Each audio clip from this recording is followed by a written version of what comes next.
Kakinada rural Sarpavaram పిడుగుల పొంతలో సుమారు 75 సంవత్సరాల నుండి నివాసం ఉంటున్న తమను ఖాళీ చేయాలంటూ దౌర్జన్యంగా ఇబ్బందులకు గురి చేస్తున్నారని బాధితులు బోనస్ కృష్ణ, బోనస్ సత్యబాబులు ఆవేదన వ్యక్తం చేశారు.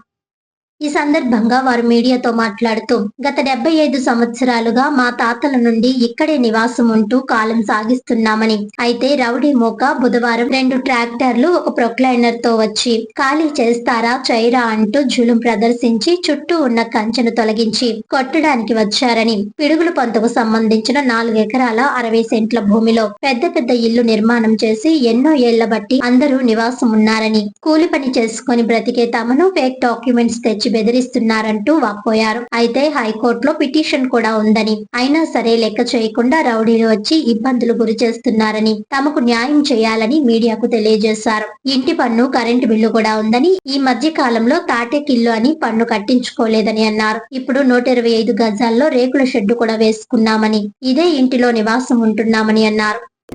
బోనస్ రామకృష్ణ అండి. మా అమ్మగారు నా కాంచి మేము ఇక్కడ ఇందులోనే ఉంటున్నామండి. అప్పుడే 70 సంవత్సరాల నుంచి ఇందులో కాపురం ఉంటున్నామండి.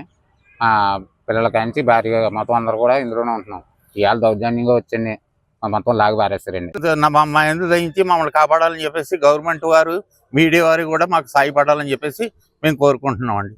ఈ దౌర్జన్యం ఏంటో మీరే తెలుసుకుని కొంచెం చేయాలండి. సర్వే నెంబర్ కూడా మా సర్వే నెంబర్ వేరండి, పంచాయతీ వాళ్ళు ఇచ్చింది. వీళ్ళ సర్వే నెంబర్ వేరండి. ఏదో డాక్యుమెంట్ పట్టుకొచ్చి ఇయ్యాల పట్టుకొచ్చారండి, ఇప్పుడు వరకు రాలేదండి. పేర్లు రమేష్ అన్న అతనండి, వెంకటోని రమేష్ అన్నట్టండి. వాళ్ళ ఫోన్ నెంబర్ కూడా ఇచ్చినట్టున్నారు కదా. వచ్చి దౌర్జన్యం చేసి మమ్మల్ని జేబీతో వచ్చి తాటలతో వచ్చి మేము కొనుక్కున్నది ఎందుకని చెప్పి మీరు ఖాళీ చేయాలని చెప్పేసి దౌర్జన్యంగా వచ్చారండి. నా ఎంత దయించి మీరు ఆల్రెడీ మా పాత ఇంటి పన్ను, పాత కరెంటు బిల్లుతో సహా హైకోర్టులో వేసామండి. హైకోర్టు వారు మాకు న్యాయం చేశారండి. ఎవరో రానాక లేదు, పోలీస్ డిపార్ట్మెంట్ కానీ పంచాయతీ వాళ్ళు కానీ ఎవరికి కూడా సంబంధం లేదు. ఇది కాకపోతే అంటే గవర్నమెంట్కి సంబంధం కాదు, ఎప్పుడైనా వాళ్ళు తీసుకున్నా కక్కుంది, మీరు ఎవరికి సంబంధం లేదు, డాక్యుమెంట్ కూడా మీది వేరు అని చెప్పేసి మాతోటి వాళ్ళతో చెప్పారండి. ఇప్పుడు వరకు రాలేదండి.